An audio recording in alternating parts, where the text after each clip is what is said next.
এতিয়া ইভেন গভৰ্ণমেণ্টত এইবাৰে আমি এডিআৰিত আমি এনাউন্স কৰিছিলোঁ যে আমি 2 লাখ চাকৰি দিম, কিন্তু যেতিয়া আমি গভৰ্ণমেণ্টৰ ভিতৰত আমি ডিছকাশ্যন কৰিছিলোঁ 22,000 চাকৰি অকল হেল্থ ছেক্টৰত যাব। তাতে ক'ত যাব যে থিমেটিক নলেজ, মোক জিএনএম লাগিব, মোক এএনএম লাগিব, মোক লেবৰেটৰী টেকনিচিয়ান লাগিব। আমি ভাবোঁ যে 2 লাখ চাকৰি দিব, আমি এডিআৰিত আহিম।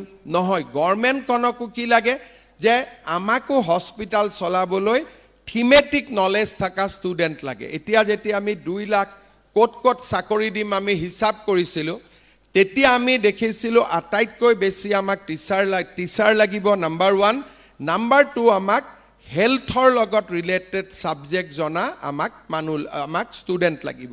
সেইকাৰণে মই ভাবোঁ যে আমাৰ ষ্টুডেণ্টৰ অকল গ্ৰেজুৱেশ্যনটোৱে এইম হ'ব নালাগে, পোষ্ট গ্ৰেজুৱেশ্যনটো এইম হ'ব নালাগে, এটা থিমেটিক ছাবজেক্টৰ ওপৰত নিজৰ দখল আনাৰ বাবে আমি প্ৰয়াস আৰু প্ৰচেষ্টা কৰিব লাগে।